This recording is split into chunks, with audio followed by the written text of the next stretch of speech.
할렐루야. 하나님 살아계십니다. 살아계시니까 하나님의 은혜와 평강과 축복이 저와 여러분들 그리고 영상으로 예배하는 모든 분들에게 함께하게 되기를 주의 이름으로 축복합니다. 우리 지난주에 언약에 관한 마태복음에 나타난 하나님의 언약에 관한 이야기를 했죠. 네, 뭐였죠? 세 가지였는데, 네, 맞아요. 살리시기 위해서 오셨다. 그죠? 두 번째는 복되게 하신다. 네, 아무 얘기나 하면 제가 그냥 알아서 다 얘기를 하는데 참 박자 안 맞아요. 그죠? 네, 세 번째는 하나님의 나라로 우리를 초대해 주셨다. 그죠? 그 얘기였어요. 자, 그러면 우리가 그 하나님의 나라로의 초대, 우리가 살기 위해서 그리고 복되게 하기 위해서 우리가 어떻게 기도할 수 있을까 하는 것에 대한 이야기를 오늘 좀 하려고 합니다. 우리가 이제 흔히 기도한다고 하면 말을 잘 하는 것으로 기도한다고 생각합니다. 그런데 사실은 말을 잘 하는 것은 조금 뒤에 있습니다. 아이들에게 말을 가르칠 때 갓난아이들이 태어나자마자 말부터 하는 아이들이 없잖아요. 근데 말을 어떻게 배울까요? 그건 부모가 아이의 이름을 불러주고 또 그 아이에게 엄마, 아빠 이런 것들을 가리켰을 때 아이들이 듣고 반응하는 거잖아요. 그렇죠? 그것처럼 기도도 내가 먼저 듣고 반응하는 거예요. 그러니까 기도는 하나님의 음성을 듣고 내가 그 음성에 대해서 반응하는 것, 이게 기도의 시작이에요. 또 하나, 기도의 또 다른 중요한 것 하나는 어떤 의미가 있냐면 이 땅에서 살아가는데, 땅에서 살아갈 때 우리 호흡법과 물에서 우리가 호흡하는 호흡법이 다르죠. 그죠? 그래서 수영 처음에 이렇게 배울 때 보면 발차기 하고 난 다음에 진짜 이상한 거 시키는데 이렇게 걸어가면서 물 넣었다가 빼서 후 하고 또 나가다 이렇게 이런 호흡 연습을 시켜요. 왜 그러냐? 물속에서 어떻게 호흡하고 하는 것들을 훈련하기 위해서.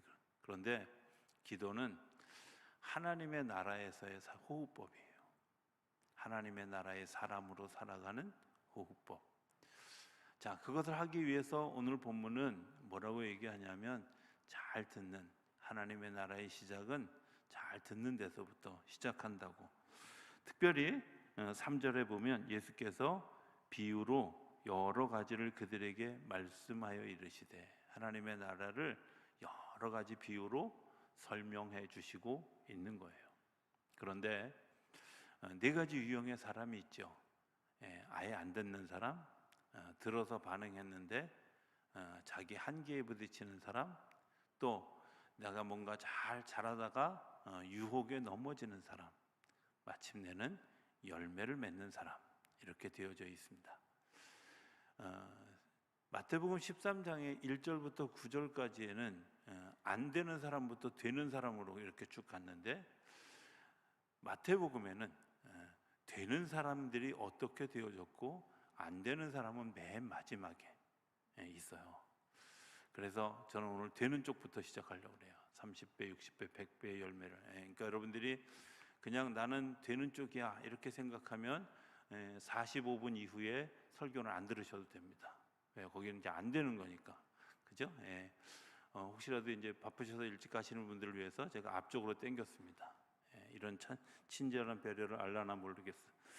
자, 14장부터 시작해 보면 알 수 있습니다. 14장에 보면 제일 먼저 나오는 게 세례 요한의 죽음입니다. 세례 요한이 11장에 제자들을 보내서, 예수님에게 제자들을 보내서 예수님, 오실 그분이 당신입니까? 아니면 뒤에 오실 분 또 있습니까? 이렇게 물었을 때 예수님이 나다 이렇게 얘기해 주셨어요.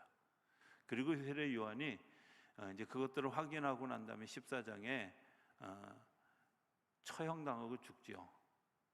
어떻게 생각하면 세례 요한에게 있어서 죽음이라고 하는 것이 개인의 불행일 수는 있습니다. 그런데 놀라운 것은 그 세례 요한의 죽음이 두 가지 풍성한 열매를 맺게 했다는 거예요. 첫 번째는 자기 사명을 다 했다는 거죠. 세례 요한은 내가 이 땅에 와서 해야 될 일이 뭐였냐면 예수라고 하는 그분이 메시아입니다, 구원자이십니다, 이거 소개하려고 보내심을 받은 거예요. 자기 사명을 다 감당한 거죠. 그 감당하고 기꺼이 죽게 된 거예요. 두 번째는 세례 요한과 예수님이 동시대에 있으면서 어떤 일들이 일어났냐면 사람들이 헷갈리기 시작하는 거예요. 도대체 누가 선지자야? 누가 메시아야? 이런 생각들이 들기 시작했는데, 세례 요한이 자기의 사명을 다 하고 난 다음에 죽고 나니까 모든 일들이 예수님에게 집중되어지고 예수님의 사역이 드러나기 시작했어요.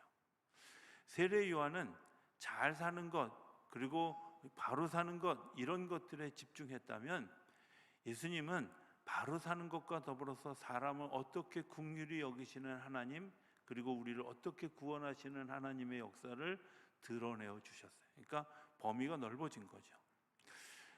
하나님의 말씀을 듣는 일들을 통해서 일어나는 놀라운 일들은 우리가 잘 몰랐던, 숨겨져 있던, 그리고 열매를 맺게 하시는 하나님의 놀라운 일들이 나타나게 되어져요. 그거를 이제 하나하나 이렇게 짚어보면 14장 중반쯤에 가면 이런 이야기가 나와요. 어떤 이야기가 나오냐면 물고기 2마리와 보리떡 5덩어리를 가지고 5,000명이 먹고 12강주리가 남는 이야기가 나오죠. 그죠? 끄떡끄떡 그냥 하세요. 내가 설마 거짓말을 하겠어? 14장에 나온다는 얘기를. 그죠? 어찌됐든 그 이야기가 나와요. 그런데 그 이야기 가운데 이런 구절이 있어요. 우리 14장 한번 올려주시겠어요? 예수께서 이르시되 갈 것 없다, 너희가 먹을 것을 주라. 자, 이 배경이 왜 나왔냐면 이제 그들을 불쌍히 여기시고 예수님이 이 사람들을 어떻게 먹일까 그렇게 얘기하니까 제자들이 군기가 반짝 들어가지고 이제 먹을 것을 구하러 가야 되겠다 하고 딱 움직이고 있는데 예수님이 하신 얘기예요. 갈 것 없다, 너희가 먹을 것을 주라. 그런데 먹을 게 없잖아요. 아니, 없다고 생각하는 거예요. 그런데 실제는 있었어요. 뭐가 있었어요? 아이가 가져온 물고기 2마리와 보리떡 5덩어리가 있었던 거예요. 우리는 눈앞에 나타나 있는 하나님의 열매가 응답이라고 생각하는데, 하나님은 열매가 응답이 아니라 씨가 응답인 거예요. 하나님의 역사의 응답은 어디서부터 시작하냐면 씨가 나타나는 데서부터 시작하는 거예요. 내가 하나님께 기도했어요. 하나님이 나에게 주셨는데 하나님 우리에게 뭐라고 얘기해? 갈 것 없어, 그냥 네가 있는 거 줘, 너희 먹을 것을 줘, 이렇게 얘기하는데 예수님 어디 있어요? 이렇게 말하면 그거는 기도자로서 축복받는 하나님의 사람이 아닌 거죠. 축복받는 사람은 어떤 사람이냐? 내가 먹을 것을 줄 것을 찾는 거예요. 그래서 찾아낸 게 물고기 2마리와 보리떡 5덩어리. 자, 그렇게 되고 나니까 20절에 보면 어떤 역사가 나타나냐? 다 배불리 먹고 남은 조각을 12바구니에 차게 거두었으며. 이럴 때 아멘 하는 건데 타이밍을 잘 못 맞춰요. 그죠? 생각해 보세요. 지금 너희들이 갈 것 없다, 너희가 있는 거 줘라 그랬는데 물고기 2마리하고 보리떡 5개가 생긴 거를 알았어요. 그걸 예수님이 드시고 축사하시고 난 다음에 나눠 주었는데 어떤 일들이 일어났어요? 다 배불리 먹고 남은 조각을 거두어 봤더니 12강주리가 남는 30배, 60배, 100배의 열매가 나타나기 시작했다는 거예요. 잘 이해하셔야 돼요. 우리가 30배, 60배, 100배만 맺는다고 생각하는데 사실은 9절은 저는 굉장히 중요한 의미가 있다고 생각해요. 그 9절에 보면 뭐라고 하냐면 귀 있는 자는 들으라 하시니라. 여러분들 잘 새겨서 듣는 것도 중요하지만 내가 너희들한테 30배, 60배, 100배만 줄까? 이렇게 물으시는 거예요. 하나님이 우리에게 주시기로 작정하시면 1000배나 10,000배나 그 이상도 더하시는 줄로 믿습니다. 중요한 건 우리가 그것을 씨앗을 생명으로 보지 않는 거예요. 하나님의 말씀을 생명으로 보지 않는 거예요. 하나님의 말씀을 생명으로 보기 시작할 때 우리 안에 이미 놀라운 일들이 일어나게 되죠. 자, 그 뒤에 보면 조금 더 놀라운 일이 생기는데 예수님이 제자들을 바다에 보냈고 바다에 풍랑이 일기 시작할 때 예수님이 걸어서 이 바다에 그 배에 다가오셨어요. 왜 걸어왔는지는 제가 나중에 한번 이 본문을 가지고 설교할 때 이야기하겠습니다만은, 어찌됐든 예수님이 걸어오셨고 베드로가 예수님 저도 걷게 해주세요. 그러니까 그래 걸어와. 그리고 몇 발짝 걸어오다가 물에 빠졌어요. 그리고 믿음이 적은 자요 왜 의심하느냐 이렇게 자, 한번 물어봅시다. 예수님하고 베드로 빼고 바다 위를 걸으신 분들이 있을까요? 네? 제가 아는 바로는 없어요. 그런데 바다 위는 우리가 걸을 수 있는 곳이 아니잖아요. 하나님은 우리에게 믿음이 있는 사람, 하나님의 나라를 소망하는 사람들에게는 걸을 수 있는, 하나님이 우리가 가지고 있는 상식 너머의 역사를 경험할 수 있는 은혜를 더하여 주신다는 거예요.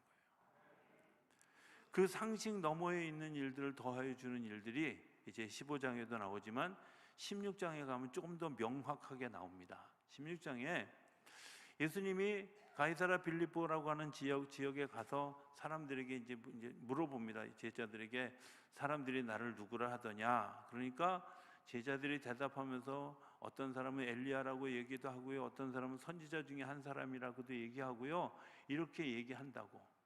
여러분들, 예수님이 누구냐가 굉장히 중요한 일인데 사람들이 예수님을 보면서도 저분이 누구야를 잘 모르는 거예요. 어떤 사람은 예수님을 바라보면서 저 요셉의 아들이야 이렇게 얘기하고요, 어떤 사람은 예수님을 바라보면서 목수 아들이야, 어떤 사람은 예수님을 바라보면서 나사렛에서 뭐 선한 게 나겠어 이렇게 대답하는 거예요. 그런데 베드로가 그것에 대해서 응답하면서 굉장히 중요한 두 가지를 얘기해. 하나는 예수님은 나의 주인이십니다 이렇게 고백하는 거예요. 나의 주인이십니다. 예수님이 나의 주인이십니다. 여러분들, 내가 나의 삶의 주인인 것과 예수님이 주인인 것과는 전혀 달라요. 주인은 모든 걸 책임져 주셔요. 모든 걸. 제가 목회 처음 나가서 우리 아이가 그때 둘이 있었고 제가 목회 좀 늦게 하는 바람에 두 아이를 데리고 현장에 갔어요. 목회 현장에. 제가 교회에서 받은 그런 그 사례비가 22만 원이었어요. 생활비 12만 원, 목회비 7만 원, 도서비 3만 원, 뭐 이렇게 해서 제가 그랬던 걸 기억해요.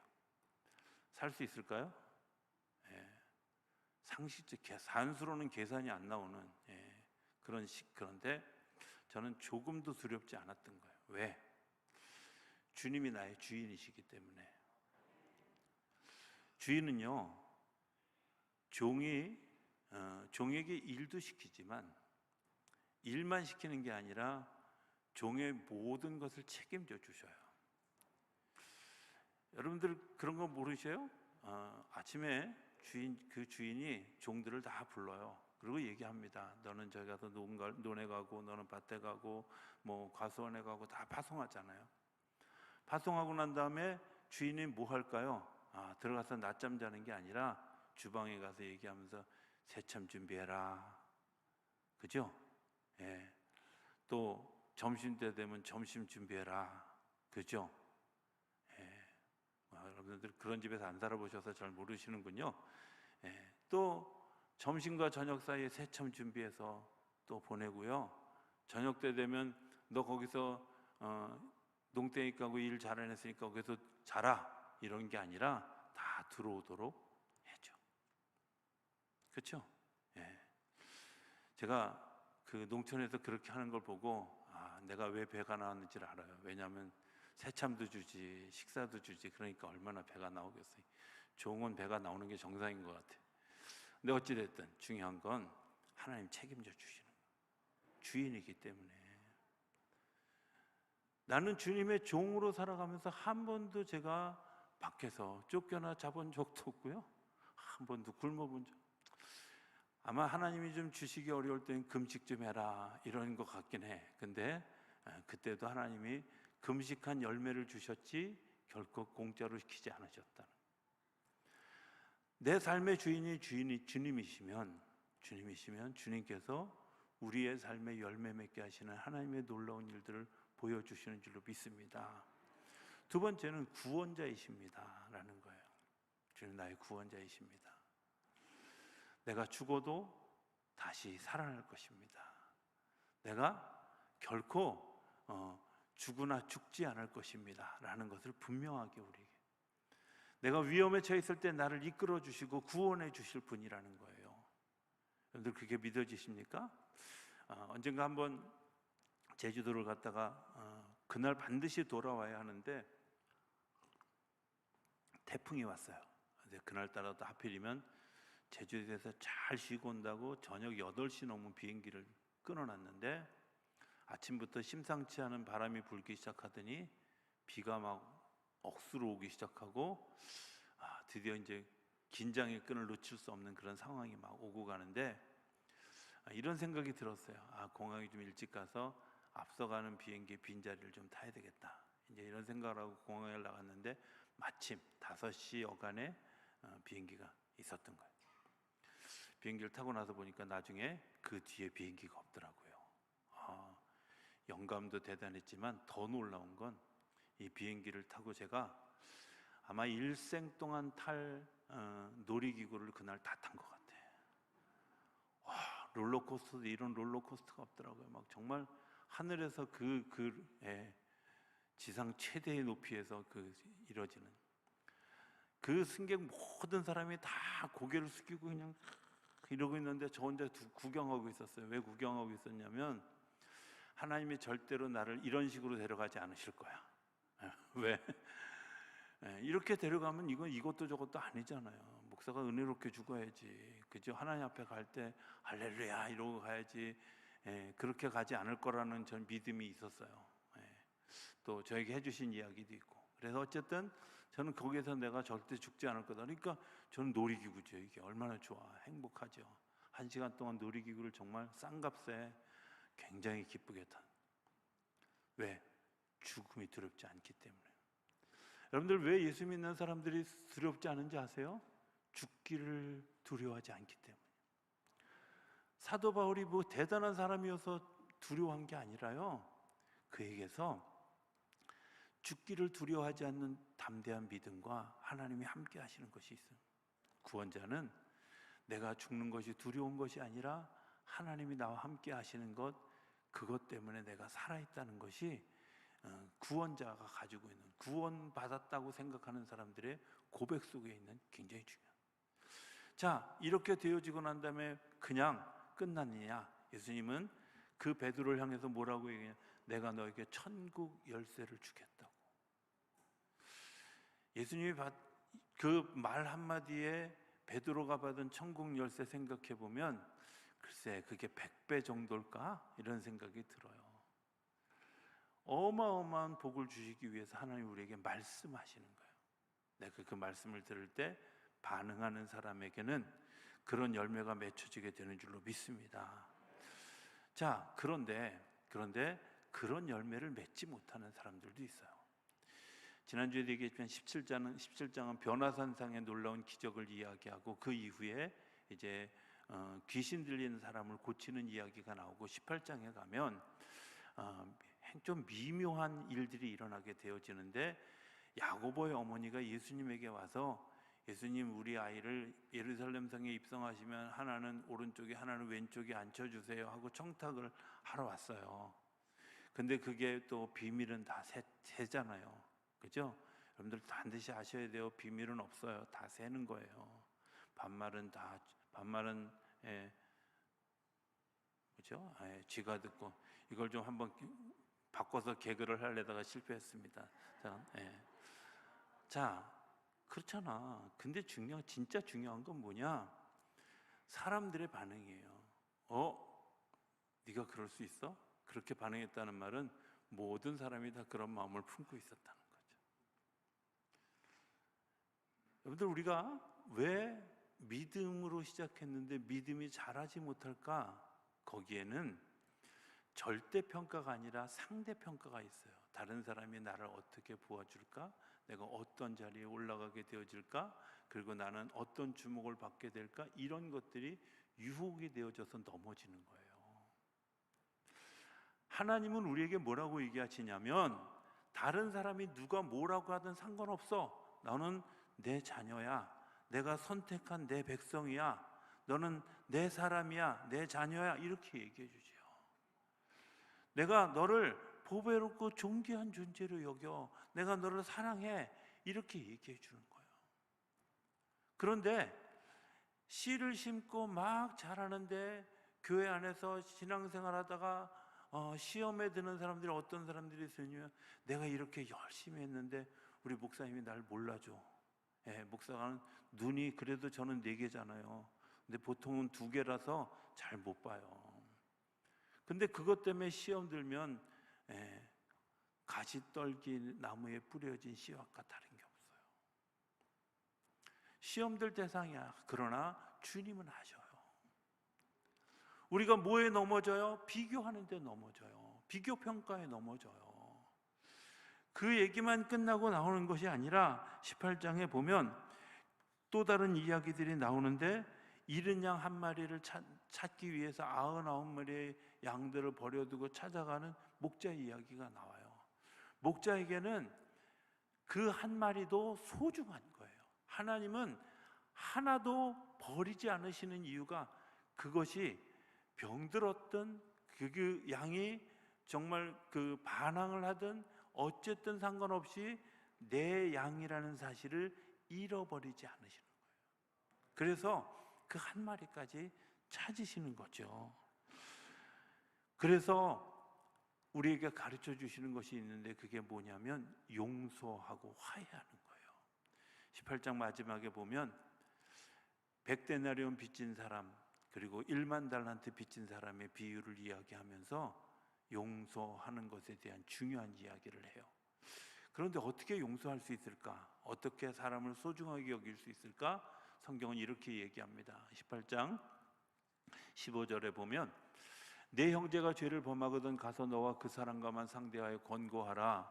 만일 들으면 내가 내 형제를 얻은 것이요 만일 듣지 않거든 한두 사람을 데리고 가서 두세 증인의 입으로 말마다 확증하게 하라. 만일 그들의 말도 듣지 않거든 교회의 말하고 교회의 말도 듣지 않거든 이방인과 세리와 같이 여겨라. 진실로 너희에게 이르노니 무엇이든지 너희가 땅에서 매면 하늘에서도 매일 것이요 무엇인지 땅에서 풀면 하늘에서도 풀리리라. 하나님이 우리에게 기회를 계속해서 주시는 거예요. 기회를 주시는 거예요. 어떤 기회? 내가 다시 돌아설 기회, 화해할 기회, 용서할 기회, 일어설 기회를 주시는 거예요. 내가 때로는 상대평가를 해서 내가 그런 것들에 시험 들었을지라도 내가 그것들 넘어졌을지라도 주님께서 여전히 우리를 살아보시면서 야 너는 보배롭고 존귀한 존재야. 내가 너를 그런 존재로 지었어. 너는 내 사랑하는 자녀야 라고 계속해서 우리에게 말씀하시면서 우리가 일어서게 하시는 거예요. 그런데 그게 일어서지 못할 때 하나님이 또 다른 방법을 취하시는데 또 다른 사람들과 연합하여 기도하게 하시는 19절에 보면 이렇게 얘기합니다. 진실로 다시 너희에게 이르노니 너희 중에 2사람이 땅에서 합심하여 무엇이든지 구하면 하늘에 계신 내 아버지께서 그들을 위하여 이루게 하시리라. 20절 두세 사람이 내 이름으로 모인 곳에는 나도 그들 중에 있느니라. 여러분들 내 이웃은 하나님이 나와 함께 계시는 것을 발견하게 하는 굉장히 중요한 하나님의 축복된 선물입니다. 내가 그렇게 하면 작아질 줄 알았어요. 누구라고요? 하나님이 나에게 축복하시기 위한 것들을 발견하게 하시는 주신 선물이에요. 내 이웃은 여러분들의 남편과 아내와 여러분들의 자녀와 교회에서 같이 살아가는 모든 사람들과 아니 예수 믿지 않는 우리의 직장 동료나 이웃 동료도 다 마찬가지입니다. 그들을 통해서 하나님의 역사를 발견하게 하는 선물이에요. 네, 그들을 사랑해야지 미워할 수 있겠어요? 우리가 3번째 가시떨기 나무에서 넘어지는 이유 중에 하나 뭘까? 그것은 내가 내 이웃을 소중하게 여겨야 되는 내 이웃이 선물이라는 사실을 잊어버리는 거예요. 그리고 그 유혹에 넘어가는 거죠. 19장에 보면 또 다른 이야기가 나오는데 혼인, 독신, 이혼 이런 이야기들 어린아이 축복하는 이야기들이 나오고 난 다음에 젊은 부자 청년이 예수님을 찾아온 이야기가 나옵니다. 그 부자 청년에게 여러 가지로 가르치다가 네 재산을 팔아 가난한 자들에게 나누어 주고 나를 따르라 이렇게 이야기를 하니까 이 청년이 이렇게 했어요. 예. 네, 그 청년의 재물이 많음으로 이 말씀을 듣고 근심하며 가니라. 여러분들 혹시 우리가 가진 것이 내가 하나님께로 나아가는 것에 장애물이 되어줄 수 있어요. 예. 저는 제가 어려서 되게 이렇게 막 주목받을 만한 그런 인물이 못 되는 것에 대해서 굉장히 불편했어요. 근데 어느 날 그게 얼마나 감사한지. 왜냐하면 그거 잘생긴 것 때문에 하나님 앞에 나가는데 불편한 사람들 되게 많더라고요. 또 돈 많은 것 때문에 하나님 앞에 나가는데 불편한 사람들 되게 많더라고요. 머리 좋은 것 때문에 하나님 앞에 나가는데 불편한 사람들 되게 많아요. 그런데 그것이 주님을 가까이 대하면 근심거리가 되어져요. 주님은 그것을 우리에게 뭐라고 얘기하냐면 근심거리로 만들지 말고 축복의 통로로 만들라는 거예요. 축복의 통로로 만들었던 사람 이야기가 그 뒤에 나오는데 이렇게 얘기합니다. 자, 그렇게 근심하고 가고 난 다음에 베드로가 대답하여 이르되 보소서. 넘겨주세요. 네, 우리가 모든 것을 버리고 주를 따라 싸운데 그런즉 우리가 무엇을 얻으리까? 자, 저는 베드로가 참 얍삽하다 이런 생각이 드는 게 그렇게 가고 났는데 바로 예수님 아시죠? 우린 다 버렸어요. 이게 얼마나 그래, 그죠? 근데 그렇게 이야기하는 베드로를 향해서 예수님 뭐라고 대답하시냐면 24절에 이렇게 대답합니다. 우리가 모든 것을 버리고 다음 페이지. 네. 또 내 이름을 위하여 집이나 형제나 자매나 부모나 자식이나 전토를 벌인 자마다 여러 배를 받고 또 영생을 상속하리라. 하나님이 우리에게 주시는 또 다른 축복은요, 우리에게 드리라고 하는 이유는 드리는 데서 끝나는 것이 아니라 우리가 이 땅에서 여러 배를 받는 것뿐만 아니라 영원한 생명을 상속하게 되어질 거라는 거예요. 여러분들 이거 모르기 때문에 돌밭에서 머무는 거죠. 뿌리를 낼 수가 없는 거예요. 자꾸 버리는 것에 익숙해, 버려야 되는 것에 포커스를, 하나님이 버리라 하실 때는 뒤에 책임져 주시는 하나님의 은혜가, 하나님의 역사가 있다는 거예요. 내가 나누어 주고 다른 사람들에게 흘려보내는 것은 나를 불편하게 하려는 것이 아니라 나를 통해서 하나님의 역사를 세워가는 일들에 쓰임받게 하기 위해서 우리를 파송하시는 거고 사용하시는 거예요. 하나님께 사용되어진 사람들의 축복은 뭐냐? 여기서 여러 배를 받는 것뿐만 아니라 영원한 생명을 상속받는 역사가 일어나게 되는 줄로 믿습니다. 마지막 길가에 관한 이야기입니다. 20절에 보면 포도원 품꾼을 데려오는 이유, 그 다음에 21장에 보면 예루살렘에 입성하셨던 예수님, 그리고 22장에는 지난주에 얘기했던 것처럼 천국잔치에 초대하시는 왕의 이야기가 나오고 23장에 딱 가면 분위기가 갑자기 싸늘해져요. 그리고 바리새인과 사두개인들을 향해서 야단치기 시작하는데 그 이유를 뭐라고 얘기하냐면 23장 3절에 보면 그러므로 무엇이든지 그들이 말하는 바는 행하고 지키되 그들이 하는 행위는 본받지 말라. 그들은 말만 하고 행하지 아니하며. 여러분들, 우리가 길가에 있는 사람과 같은 사람의 모습이 굉장히 중요한 키포인트를 지적하고 있는데 그게 뭐냐면 몰라서 안 하는 게 아니라 알아서 말도 한다는 거야. 그런데 뭐가 없어요? 행위가 안 따라간다는 거예요.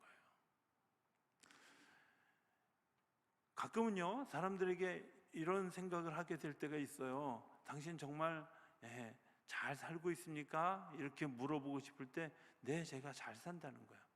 여러분들이 혹시 존경하는 사람, 그런 사람들 어떤 사람입니까? 그렇게 얘기하면 다 대답해요.